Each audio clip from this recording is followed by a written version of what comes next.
Եթերում մեր ուղին հաղորդաշարն է, բարև ձեզ։ Դարձյալ խոսելու ենք ընտրություններից, բայց այս անգամ արդեն ամփոփ ձևով։ Քարոզարշավի մեկնարկից մինչև վերջին պահը։ Եվ մեր տաղավարում մենք հյուրընկալել ենք Բարգավաճ Հայաստան կուսակցության Լոռու մարզի քարոզարշավի պատասխանատու Արմեն Այվազյանին։ Բարև ձեզ, պարոն Այվազյան։ Բարև ձեզ։ Երևակայի թե սա արդեն մեր վերջին հաղորդաշարն է քարոզարշավի շրջանակներում եւ որպես քարոզարշավի ավարտ ինչպես կգնահատեք ձեր քարոզարշավը Լոռու մարզում։ Շնորհակալ եմ նախերթական անգամ հրավերի համար, Ռոբերտ ջան։ Քարոզարշավը ավարտվելու արդեն օրերին գնահատականս այսպեսին է, որ մենք այդպես էլ իրականում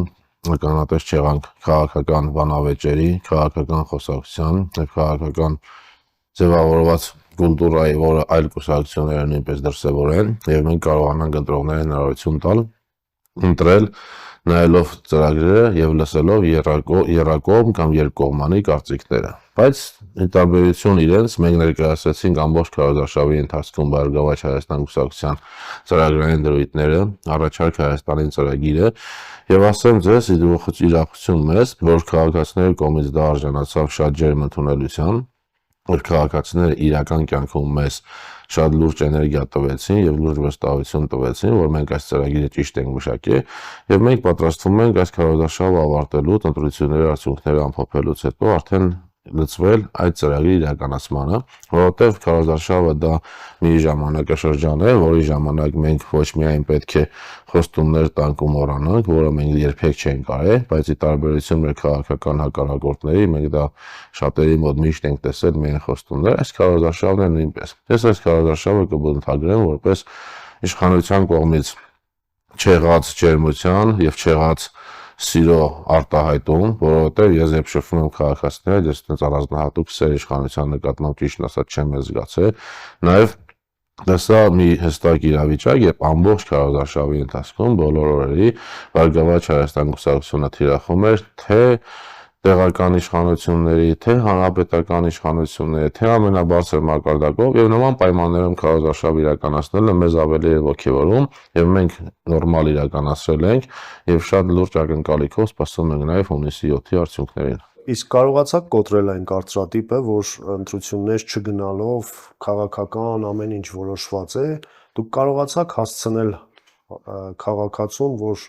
կարևոր է նույնիսկ մեկ ձայնը։ Թե մենք ինչ կարողացանք, դա ցույց կտա հունիսի 7-ի ընտրությունների արդյունքները, բայց այն որ մենք ամեն ինչ արեցինք, որ ճիշտ քարոզարշավ տանենք, մարդիկ հասկանան, որ իրենց ընտրությունների մասնակցելը դա հենց երկրի կառավարման ղեկը ում հանձնելու համար ամենակարևոր միջոցն է, մենք դա արեցինք։ Մենք դա նաև ներկայացրեցինք, որ սիրելի վանաձորցիներ, լոռեցիներ, Հայաստանի բնակիչներ, եթե դուք ընտրություններին չեք մասնակցում, դուք հետագայում իրավունք չեք ունենալու պահանջեք այն իշխանություններից, որին դուք ընտրել եք։ Հետևաբար կարծում եմ կարողացել ենք, մարդիկ դա նույնպես կարևորել են, իսկ հիմնական գնահատական վերջնական դա արդեն հունիսի 7-ի ընտրությունների արդյունքները ամփոփելուց հետո պարզ կլինի, թե մասնակցության, թե մեր վստահության, թե մեր մարդկանց այն առումով վերջնական պատասխանին, թե ինչն են կարևորում իրենք քարոզարշավի եւ ընդհանրապես ընտրությունների ժամանակ։ Այ խոսենք նաեւ հենց քարոզարշավի ընթացքում էթիկայից։ Այն նորմերից, կարմիր գծերից, որ հատվեցին քարոզարշավի մեղադրանքներ, հրաձգություն, խոսքերի այսպես շարունակ։ Քարոզարշավի ընթացքում Բարգավաճ Հայաստան կուսակցությունը պահպանել է բոլոր նորմերը, ավելին Բարգավաճ Հայաստան կուսակցության որպես քարոզչության պատասխանատու բոլոր հարցազրույցները, ելույթները, դիրքորոշումները հիմնականում հայտնել եմ ես, այլ մարդիկ մեր կուսակցությունից որևէ վատ ցեղ շպրտելու գործընթացով չեն զբաղվել, ես դրա համար պատասխանատու ձևով ասում եմ, որ որևէ անհիմն մեղադրանք մենք չենք արել, բայց իրականում մենք ամբողջ քարոզարշավի ընթացքում ստացել ենք անհիմն մեղադրանքներ, անհիմն ֆեյսբուքյան գրառումներ, անհիմն խոզարկություններ, անհիմն նաև որոշ դեպքերում նաև ձերբակալություններ, մի դեպքում երբ 13 հոգու վերման է ենթարկում, վերջում 10 հոգին տուն են գալիս, այն մնացած 3-ն էլ չգիտենք ինչ պատճառներով են ձերբակալվում, դրանից հետո նաև իմ անձի նկատմամբ բազմաթիվ անհիմն պրովոկացիաներ, ինչ-որ դիրքորոշումներ, որոշակի վախերի մթնոլորտի ստեղծել, այդ ամեն ինչը մենք տեսանք, բայց մենք այդ ամեն ինչին հումորով ենք վերաբերվում, որովհետև մեր խնդիրը եւ մեր գործը ժողովրդի հետ է, այլ ոչ թե առանձին ինչ-որ պատահական մարդկանց, ովքեր պրովոկացիաներով կամ ինչ-որ ձևով փորձում են խաթարել մեր քարոզարշավը եւ ուրախ եմ, որ դա իրեն չի ստացվել, մենք իրականացրել ենք նորմալ քարոզարշավ եւ Վանաձորցին եւ ընդհանրապես Լոռեցին եւ Հայաստանի Հանրապետության բնակիչը հստակ պետք է իմանա, որ ինքը պետք է ընտրի այն ուժին, ով իրեն երբեք չի խաբել, չի պատրաստվում խաբել եւ նման գործելավոճ իր կյանքում երբեք չի ունեցել։ Ինչի եմ դա ասում, որտեղ պարոն Ծառուկյանի ղեկավարած ոչ մի կառույցում նման բան չի եղել, առավել եւս Բարգավաճ Հայաստան կուսակցությունում։ Գագիկ Ծառուկյանը իր գործունեության ողջ ընթացքում, թե որպես գործարար, բարերար, ազգային ժողովի падգամավոր, նաև քաղաքական գործիչ, մշտապես հանրության կողքին է եղել։ Այդ դա խանգարեց ձեր քարոզարշավին, թե հակառակը օգնեց ձեր քարոզարշավին, որովհետև շատ անգամներ հենց նաև ձեր օպոնենտներն են նշում, որ ֆինանսական միջոցներ եւ այլն եւ այլն։ Ճիշտն ասած, դա մեզ շատ օգնել է, որովհետև պարոն Ծառուկյանի նկատմամբ հարգանքը, սերը մենք ամեն տեղ ենք նկատել, եւ մարդիկ նույնիսկ մեզ չեն ասում են, որ մեզ չեն ընտրելու, հենց իրենք պարոն Ծառուկյանին շատ են սիրում, պարզապես այս ընտրություններին այլ դիրքորոշում ունեն, նման բաներ է եղել, որտեղ մեր կուսակցության ղեկավարը պարոն Ծառուկյանը երբևիցե նորից եմ կրկնում, ժողովրդին չի խաբել, ժողովրդին չի թալանել, ժողովրդին հաշվին չի ինքնակայացրել, ժողովրդի մոտ ամբողջ քարոզարշավի ընթացքում պահել է բարձր էթիկայի նորմեր քաղաքական, որևէ անձի չի վիրավորել, որևէ մարդկանց ընտանիքի տներ չի մտել վիրավորանքների առումով եւ այն առումով, որ բացառակությունը այդ մեծ սերը, որ մենք զգում ենք, դա իհարկե մեզ օգնել է, որտեղ չի եղել թղամաս, որտեղ մեր նկատմամբ Բարգավաճ Հայաստան կուսակցության նկատմամբ պարոն Ծառուկյանի հանգամանքը հաշվի առնելով ջերմ ընդունելություն չլինի։ Իսկ որը պիտի լինի այն մոտիվացիան, որ հասարակությունը հենց ամսի 7-ին ձեզ Հունիսի 7-ին հասարակությունը պետք է այն մոտիվացիան, որ ինչու պետք է ընտրի համար 7-ին, ելի կկրկնվեմ, որ սա այն կուսակցությունն է, որտեղ մարդիկ ծրագիրը պատկերացնում են իրենց խնդիրներով, ունեն լուծումներ այդ ծրագրի, որտեղ ունեն համապատասխան մասնագետներ, ոչ թե պատահական պաշտոնների նշանակված մարդիկ, ովքեր իրենց գործառույթներն էլ չգիտեն եւ չգիտես ինչի Facebook-յան համացանցում այդ հայտարարություններ են անում, որը իրենց լիազորությունների հետ որևէ կապ չունի։ Տարբերությունը այդպիսի մարդկանց Բարգավաճ Հայաստան կուսակցությունում ցանկացած մարդ գիտի իր պատասխանատվության չափը, իր գերագիտության եւ խելքի հաշվի են առնված այն ոլորտները, որտեղ իրենք լինելու են, եւ այն վերահսկողությունը, որը իրականացվելու է պարոն Ծառուկյանի կողմից, դա մաքսիմալ պահպանվելու է եւ մեր քաղաքացիների համար բոլոր խնդիրների լուծման հիմքում դրվելու է հենց քաղաքացու շահը, ոչ թե հաջորդ ընտրություններում կամ ինչ-որ մարդկանց գոհացնելու, այլ քաղաքացու շահ։ Հենց դրա համար հունիսի 7-ին մեր քաղաքացիների ճիշտ ընտրությունը պետք է լինի քվեարկել համար 7-ին։ Իսկ սա հերթական ընտրություններ էր, թե ընտրություններ բարգավաճ, լավ, խաղաղ Հայաստան ունենալու։ Սա ընտրություններ էր խաղաղություն ունենալ չունենալու, սա ընտրություններ էր ադրբեջանցիների հետ ապրել չապրելու, սա ընտրություն է այնպիսի միջավայր ունենալու, որտեղ մարդիկ միասնական լինեն, թե այնպիսի միջավայր, որտեղ ամենաբարձր մակարդակով ամեն օր իրար հայհոյեն, որտեղ մենք տեսանք, որ շատ բարձր մակարդակներում իշխանության ամեն քարոզարշավ թողած ամեն օր անդրադառնում են ցանկացած ընդդիմադիր կուսակցության ղեկավարի ընդհանուր միջև անձնական վիրավորանքներ։ Սա ընտրություններ ընդհանրապես հայ մնալու իմ կարծիքով, որովհետև այս իրավիճակում, որ մենք ապրում ենք, երբ մենք վտանգված է թե ընտանիքը, թե եկեղեցին, թե հավատքը, թե առօրյան իր միասնականության առումով, այսպես շարունակվել չի կարելի եւ կարծում եմ մեր ժողովրդի ընտրությունը հենց վերաբերելու է դրան, եթե նման միջավայրը մենք շարունակվենք եւ հունիսի 7-ին նման միջավայրը շարունակվի, կարծում եմ դա մեզ համար շատ կործանարար Հայաստանի Հանրապետության համար եւ յուրաքանչյուր քաղաքացու համար կարող է լինել։ 6-7 քաղաքական միավոր էր ակտիվ քարոզարշավ իրականացնում, մասնավորապես նաև Լոռու մարզում հենց Բարգավաճ Հայաստան կուսակցությունը։ Այն նախկինում նաև ինչ որ միտեղ համագործակցած հենց իշխանական թևի հետ եկաք արդեն Բարգավաճ Հայաստան կուսակցություն եւ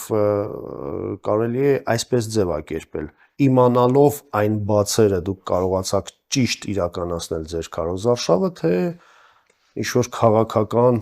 նկրտումներից ելնելով։ Անկեղծ պատասխանեմ, քանի որ որոշակի պետական աշխատանքի լինելու շրջանում համագործակցել եմ, այո, ճիշտ եք ասում, ես շատ լավ եմ բոլորին ճանաչում, ես իմանալով բացերը բոլոր քաղաքական էթիկայի նորմերը պահպանելով եմ քարոզարշավ իրականացրել, որտեղ ի տարբերություն իմ քաղաքական հակառակորդների, ովքեր ինձ թե փողոցներում, թե քաղաքում, թե տարբեր միջավայրերում փորձել են վատաբանել իմ քաղաքական դիրքորոշման համար, ես բավականին շատ մեծ բաներ, որոնք իմացել եմ քարոզարշավի ընթացքում չեմ օգտագործել, պահել եմ քաղաքական բոլոր էթիկայի նորմերը, եթե մարդկանց հետ շփման ժամանակ դու որոշակի նաև գրագիտության դեպքեր, ինչ որ բաներ գիտես դրանք չեմ օգտագործել, պահել եմ այնպիսի միջավայր, որտեղ ես ասել եմ քաղաքական ընտրություն է, եկեք քաղաքական բանավեճի։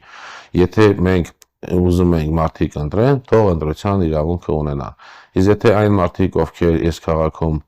ընդամենը մի քանի 100 մարդու հարգանք ունեն, բայց խոսում են 100,000-անոց քաղաքի մասին եւ առանց ամաչելու էլ ասում են բոլորն իրենց սիրում են, ես ընդամենը մի բան կարող եմ ասել, որ մեր Վանաձորում մասնավորապես եւ Լոռու մարզում քաղաքացիները քաղաքական գործիչներին չպետք է սիրեն, այլ քաղաքական գործիչներին պետք է գնահատեն իրենց կատարած աշխատանքով։ Անհատ մարդկանց համար պետական աշխատող պաշտոնյան, երբ բնորոշում է, որ ինքը սիրված պաշտոնյա է կամ իր հանդեպ անչափ սեր են տածում, կարող է արտահայտվել միայն իր քաղաքական ծրագրերը ներկայացնելուց հետո։ Ես փորձեցի իրականացնել այնպիսի քարոզարշավ, որի ժամանակ պահվի թե քաղաքական էթիկայի բոլոր նորմերը եւ նաեւ այն ծրագրերը, որ իրականացնելու է Բարգավաճ Հայաստան կուսակցությունը, տարբերվում է հստակ այլ կուսակցությունների իրականացրած ծրագրերից։ Բանավեճի հրավեր արեցի, պատրաստակամություն հայտնեցի, երբևիցե միակողմանի մեր կուսակցության անունից որևէ մեղադրանք չհնչեցրեցի, բոլոր մեղադրանքները հիմնավոր էին առավել քան եւ երբևիցե չստացա պատասխան ի հակադրություն։ Օրինակի համար ասեմ, եթե ինչ-որ մեկ կուսակցություն հայտարարեր, որ Բարգավաճ Հայաստան կուսակցությունից Արմեն Այվազյանը այսինչ բանն ասել է, բայց դա տեն չի, ես կամ տեղում կարձագանքեի, կամ իր բանավեճի հրավերը տեղում կընդունեի, որպեսզի մեր քաղաքացին կարողանար տեսնել ով է ճիշտ։ Բայց արդեն 20 քանի օր ես ասում եմ, ձեզ խաբել են, որևէ պատասխան չկա, եթե այդքան իմ ասածը կարևոր չի եւ հղումներն էլ կարևոր չի, թե ես չեմ միայն դա ասում, այլ փաստերը, կարծում եմ արդեն մեր վանաձորցիները իրենց գնահատականը հունիսի 7-ին գտան համար 7-ին ընտրելով, որովհետեւ հունիսի 7-ին համար 7 ընտրելը դա մեր երկրի եւ մեր քաղաքի մասնավորապես համար ամենաճիշտ ընտրությունն է։ Ձեր ասածին հավելեմ նաև, որ միայն մեր տաղավարում 6 եւ ավել անգամ հրավեր է կարել բանավեճի։ Խոսենք խոչընդոտներից, այդ դուք լավ քարոզարշավ եք ձեր խոսքով իրականացրել, կոռեկտ, ամեն ինչ չափի մեջ, այ խոչընդոտներ եղել են։ Խոչընդոտներ իհարկե եղել են եւ բնական եւ արհեստական, բնական խոչընդոտները դա կախված է եղել մարդկանց հետ, որ մարդիկ չեն ցանկացել Երևան, այսպես ասած, նկարվեն, պետական աշխատանքի են, ասեմ իրախություն մեծ պետական աշխատողների 80%-ը իմ շփումների ընթացքում հայտնել են, որ իշխանության չեն ընտրելու եւ իշխանության կողմնակիցը չեն, դա ինձ համար շատ ուրախալի է, որ այդ առումով իրենց խոչընդոտները տեղ չի ասել, մարդիկ միայն վախենում են նկարվեն, բայց ընտրության առումով իրենք ազատ են։ Խոչընդոտներ շատ են եղել, բայց մի բան ճանապարհ, եթե ես անցնում եմ կամ մեր կուսակցությունը անցնում է, մենք սովոր չենք խոչընդոտներից խոսել կամ խնդիրներից խոսել, մենք գնահատում ենք մեր քարոզչական ծրագիրը կայացած, իրականացրած, եթե նորից նույն ընտրություն լիներ, նորից սկսեինք, գրեթե նույն ձև կանեինք, մենք սխալ բաներ չունենք արած եւ կարծում եմ, որ այդ խոչընդոտների հաղթահարման համար, եթե մենք ուզում ենք հաղթենք հունիսի 7-ին համար 7 քվեաթերթիկը հաղթի, առանց խոչընդոտներ չէր կարող լինել։ Իհարկե որոշակի դեպքեր եղան, որ իրենց պիտի թույլ չտային նման բաներ, մեղադրանքներ, որ դա վերաբերում էր ոչ միայն քաղաքական, այլ նաև անձնական դաշտում, բայց մենք այդ ամեն ինչը հունիսի 7-ին 7-ից հետո մոռանալու ենք եւ համոզված եմ Բարգավաճ Հայաստան կուսակցության հաղթանակի դեպքում արդեն խորհրդարանում կանդրադառնան երկրի համար կարևոր հարցերին։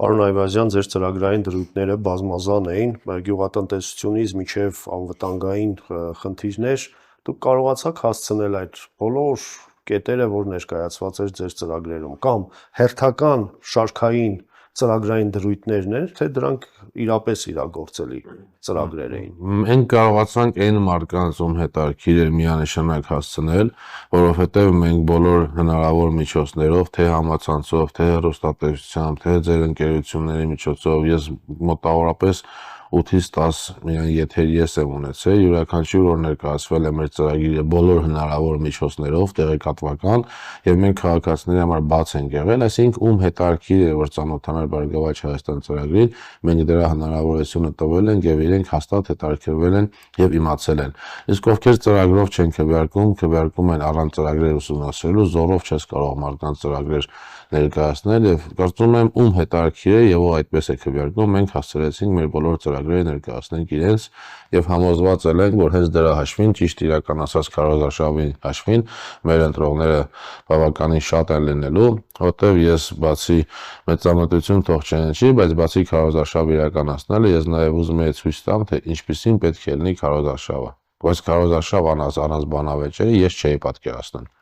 Մենք բազմից անգամ փորձել ենք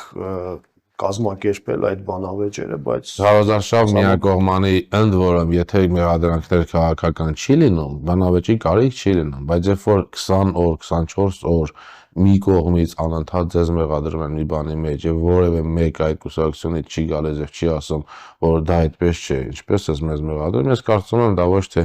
մեր նկատմամբ արհամարանք է, այլ դա լավ ճանաչել է ինձ եւ մեր կուսակցությունը, որ մարդիկ չեն կարող մեր հետ բանավիճել, դրա համար չեն եկել, պարզ ասեմ, որովհետեւ մենք ամեն ինչ ներկայացնում ենք փաստերով։ Իսկ փաստերով ներկայացնելու ժամանակ արդեն գնահատականը գտա Վանաձորցին։ Հունիսի 7-ին ընկերաթերթուկը վերցնելիս ինքը պետք է իր մեջ մտածի, թե ով է իրեն խաբել, միջև հիմա ով կարող է սրանից հետո խաբել եւ ով չի խաբել, ում է վստահում եւ այդպես էլ ընտրի։ Եվ ես համոզված եմ, որ շատ անակնկալ ձևի հունիսի 7-ին համար 7 քվեաթերթիկը շատ է լինելու եւ դրա նախապես իմ կարծիքն է, որ դա լինելու է մեր ճիշտ իրականացված քարոզարշավի, ճիշտ ներկայացված ծրագրի եւ լավ քաղաքական թիմ ունենալու արդյունքում։ Պարոն Այվազյան,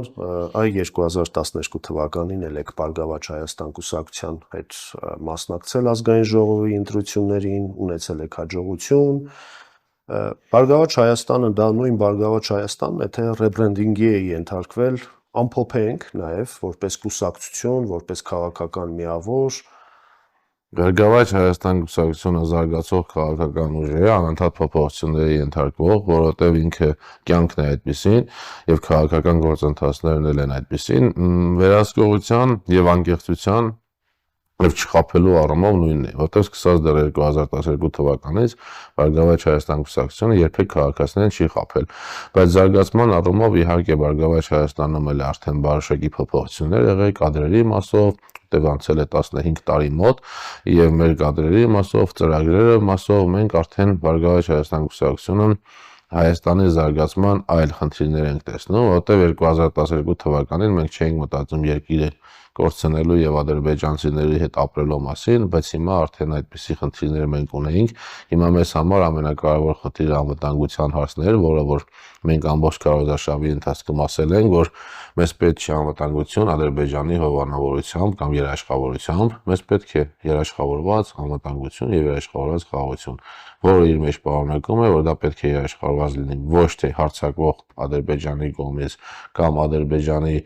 շահը պահպանող մարդկանց կողմից, այլ դա պետք է լինի այն համապատասխան երկրների եւ պայմանագրերի միջոցով, որով մենք իրարժեք երաշխավորված անվտանգություն ունենանք։ Բարգավաճ Հայաստանը միշտ է քաղաքական դաշտում եղել լինելու է եւ համոզված եմ հունիսի 7-ին էլ իր շատ լուրջ հաջողությունը գրանցելու է։ Ինչու այսպես հարցը սուղեցի, որովհետև հասարակության շատ լայն շրջանակներ, ասում են կարող է գա մի պահ, երբ որ հենց կուսակցության ղեկավարը հետ քայլանի։ Պարոն Ծառուկյանը միջև վերջ գնալու է, թե մենք համոզված կկանգնի ու հետ քայլ։ Մենք համոզված ենք, որ պարոն Ծառուկյանը միջև վերջ գնալու է, որովհետև դա միայն պարոն Ծառուկյանը չէ, դա Բարգավաճ Հայաստան կուսակցության ամբողջ թիմն է եւ մենք ժողովրդի առաջ պատասխանատվություն վերցնելիս երբեք հետ քայլ չենք կարել եւ չենք էլ պատրաստվում, ավելին ասեմ, մենք եթե հետ քայլ անելու ցանկություն ունենք, նման իրավիճակում նման ճնշումների տակ չենք գնա առաջ եւ մենք միշտ գնալու ենք առաջ, բայց ընթացքում այդ ամբողջ ընթացքում առաջ գնալու մեր միակ նպատակը լինելու է քաղաքացու շահը եւ հայրենիքի շահը, ոչ թե այլ իշխանություն գրավելու, պահպանելու կամ իշխանություն պահելու։ Մենք ամեն ինչ անելու ենք ի շահ մեր քաղաքացիների եւ երկրի զարգացման։ Եվ ամփոփենք մեր զրույցը, ամփոփենք նաև քարոզարշավը, բացառիկ հնարավորություն ունեք եթերից դիմելու հասարակությանը։ Խնդրեմ։ Քանի որ քարոզարշավը արդեն ավարտվում է, ես մեր քաղաքացիներին շատ լուրջ եւ շատ հորդորող տոնով եւ նաեւ խնդրանքով ուզում եմ ասել, որ այս ընտրությունները 2026 թվականի հունիսի 7-ին դա միայն ընտրություններ չեն, դա Հայաստան ունենալ չունենալու հայ լինել չնելու մասին են, դա նրա մասին է, որ Հայաստանի Հանրապետությունում սրանից հետո ինչպիսի միջավայրում պետք է մարդիկ ապրեն, ինչպիսի արտաքին քաղաքական դիրքորոշում պետք է ունենա Հայաստանը, որտեղ մենք բոլորս գիտենք, որ իշխանության սխալ քաղաքականության իրականացման արդյունքում արտաքին քաղաքականության մասին է խոսքը, մեր քաղաքացիները դժում են նաև Հայաստանի սահմաններից դուրս։ Այս ընտրությունը նրա մասին է, թե հունիսի 7-ից հետո երկիրը ինչ զարգացման ճանապարհ է բռնելու, եւ ես մեր քաղաքացիներին առաջին հերթին կոչ եմ անում, որ այս քարոզարշավի ընթացքում լսած տեսակետներով գնահատականներ տալ, այլ ոչ թե քաղաքական հակառակորդների բամբասանքներով կամ սխալ ներկայացված իրենց անձնական մեղադրանքներով եւ հունիսի 7-ին առաջին հերթին մասնակցել ընտրություններին։ Մասնակցել, որովհետև ձեր մասնակցությունով դուք կհավաստաք, որ դուք եւս մասնակից եք լինում այս երկրում կարևոր process-ին, որը ամենակարևորն է իշխանության ձևավորման առումով, եւ հնարավորություն չեք տալի մարդկանց ձեր փոխարեն որոշումներ կայացնել։ Եվ երկրորդը ընտրությունների մասնակցելու ժամանակ ես հորդորում եմ եւ առաջարկում եմ եւ նաեւ ինչու՞ չէ որպես քաղաքացիով Հայաստանի Հանրապետության մասին մտածում է խնդրում եմ ձեզ քվեարկել քվեաթերթիկ համար 7-ին, որտեղ Բարգավաճ Հայաստան կուսակցություն այն կուսակցությունն է, որը կրկնում եմ երբևիցե չի խաբել եւ չի էլ պատրաստվում խաբել։ Մտնելով քվեաթերթիկը վերցնելու վայր քվեախոսը դուք պետք է հասկանաք, դուք ձեզ եք ավելի շատ սիրում, թե իրենց այն մարդկանց, ովքեր ասում են, որ դուք իրենց սիրում եք։ Ինչու՞, որովհետև ձեր ընտրությունից կախված են ձեր հետագա կյանքի օրերը, ձեր հետագա ապրելակերպը, ձեր հետագա իշխանությունների հետ շփումները եւ ձեր հարցերի լուծման ճանապարհները։ Հետևաբար ամբողջ քարոզարշավը նայելով, դիտելով, ես համոզված եմ, որ մեր քաղաքացիները հունիսի 7-ին այդ որոշումը կայացնելու են եւ քվեարկելու են քվեաթերթիկ համար 7-ին Բարգավաճ Հայաստան կուսակցությանը, որովհետեւ Բարգավաճ Հայաստան կուսակցությունը իշխանություն, հնարավորություն եւ այս ծրագրերը իրականացնելու հնարավորություն տվող հենց դուք եք եւ հենց դուք այն մարդիկ եք, ովքեր տալու եք այդ հնարավորությունը հունիսի 7-ին քվեարկելով համար 7-ին եւ մենք իրականացնելու ենք այն ծրագիրը, որը տանելու է դեպի մեզ Բարգավաճ Հայաստան եւ զարգացող երկիր։ Շնորհակալություն պարոն Այվազյան, ձեզ մաղթում եմ հաղթանակ եւ ամենայն բարիք։ Սա մեր ուղին հաղորդաշարն էր, մեր հյուրն էր Բարգավաճ Հայաստան կուսակցության Լոռու մարզի քարոզչության պատասխանատու Արմեն Այվազյանը։ Թե ինչպիսի Հայաստան կունենանք, ցույց կտա հունիսի 7-ի ընտրությունները։ Մնացեք խաղաղությամբ, կհանդիպենք եթերում առայժմ։